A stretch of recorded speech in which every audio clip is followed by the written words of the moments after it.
loved your version of The Great Gatsby. I just want to throw that out there. That's one of my greatest awesome. films, so shout out to you on that. Thank you. My question to you is, how did you choose to take it kind of from Colonel's perspective? Yeah. And because we love the Colonel. We had the honor of meeting his wife as well, and we have a little gift for you as well on behalf of Colonel's estate. But we love Colonel Parker, and we just wanted to ask, how did you just decide to take it from that perspective? It's this, and I think Tom was a great instrument in this. In that he says, the Colonel says at the beginning of this, something, I'm the villain. It's easy to make me the villain. Now, it's so complicated because, it's a relationship. Like, there's always going to be an eternal question, right? Elvis without Colonel, Colonel without Elvis, chicken and egg, all of that. And I'm not here to in any way take a point of view of that. I think what we do in telling the story is that we say, the Colonel kind of says it. We were both kids. If you know anything about the Colonel's background, we both had giant holes in our heart. We both had trauma. We both wanted to be something special.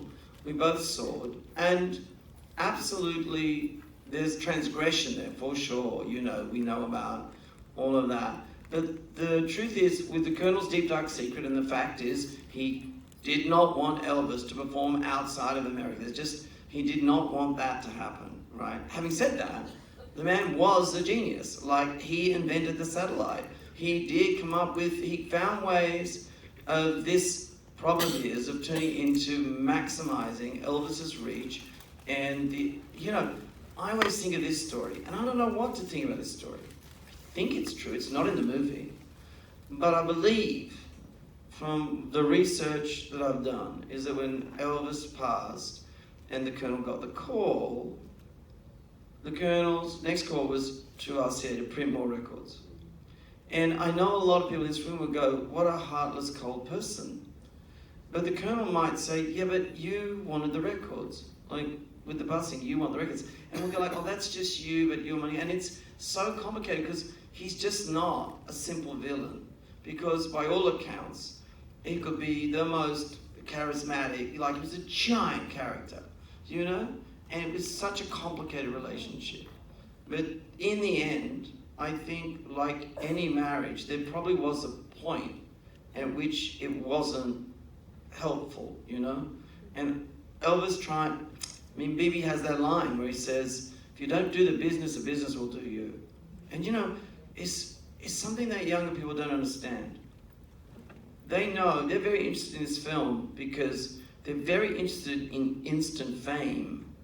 You can get on a TikTok and have 20 million followers the next day, you're famous. But when Elvis came along, the teenager had just been invented. The idea of young people with money was a new idea. There was no precedent for the idea of someone driving a truck 1 minute and being a millionaire and the most famous man on the planet 18 months later. There was no one before that. So, I remember later on, even in the press interviews, they asked Vernon, what do you remember? He said, it all happened in a flash. And Elvis said, yeah, it all happened very fast. My mum and dad I don't think they ever got ready for it, So on top of everything else, there was that. So, by the way, I really appreciate the t-shirt. That's a very cool t-shirt. And, that's what the story is about. It's Shakespearean. In the end, actually, there's a sadness in the way both of them ended.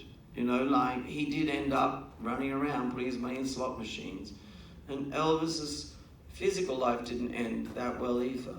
But what was left behind is what has carried so many people in this room through life.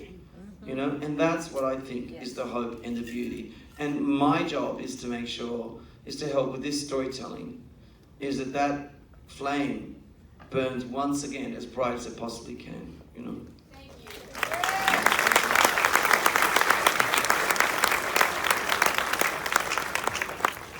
What's your name? Tyler. What is it again? Tyler. Tyler, how do you think? Good, how are you? What should I about it? I never got to see Elvis in concert. I never got to see him on the big screen like a lot of people got to. So what you did, you delivered all that.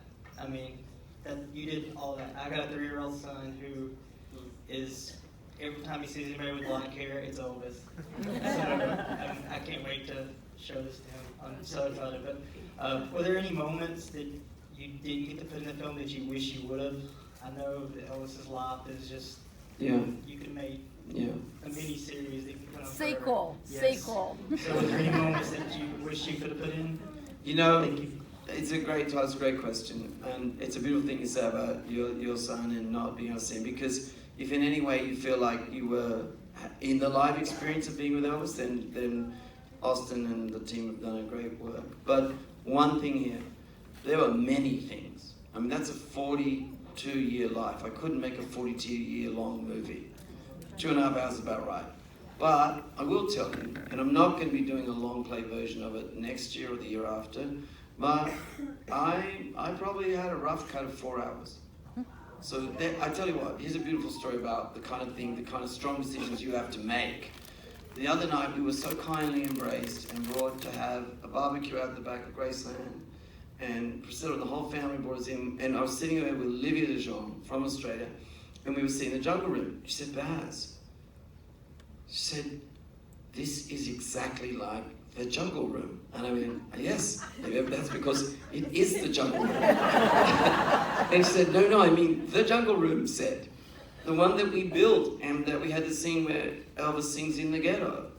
And he's jamming on In the Ghetto. And I come down the stairs over there and I said, yes, it's an exact copy. Like down to the chairs. She said, even the porcelain white monkeys and stuff. I said, yes, that's right. And I was reminded, that's just one scene that we shot. And it's beautiful, and the band's there, and they're kind of working on In the Ghetto, and he's trying to find it. But you know, we had to serve an arc of a story, a big idea. And you might go down that road. It's like, would I like to have shown the full Vegas performance? Yes. But if you go there, then you lose the whole drama, which is the Colonel, on the one hand, opening night, and the Colonel's genuinely proud of what they've done together. I really believe he's gone like, wow, we've done it. He feels it, and then he thinks like, oh, I've signed this deal because I really need, I got to keep him here, and so on and so forth. So the answer is yes. And don't even get me started on things that were in the script that I didn't shoot, right? But I'm not here to, it was about the big gesture. It was about, ultimately, I think someone said it first up. Oh, the first thing you said, the number one thing that we set out to do. For some of you, for some, Elvis is a god. For some, he's an icon. For some younger people, he's just, a Halloween costume or in Lilo and Stitch. I mean, that is the truth. He's just not that, it's just that guy in the white suit thing, right? But the number one thing for us to do was to show, actually, he was a person. He was someone's husband, someone's father, someone's grandfather. But also, he was a truly and genuinely spiritual human being. Like, there was something special in that person. And his desire to bring people together and to make things good, that was genuine. And I think that's got lost in a lot of noise. And that was Austin's task, to make him human. One thing on that, a very well-known musician friend of mine went, I'm not that much into Elvis. Saw the movie come out and went, one, who is that guy? But thinking Austin, quite a few people have been asking that. You'll hear about him soon. But the other thing that he said was, you know what? I feel like I just met someone I did not know. And that was one of the best comments I've ever heard. I just met someone I did not know. And I hope the film does that for a lot of people. Yeah. I probably should wrap it up soon because I get a feeling like, I can keep people up way past their bedtime.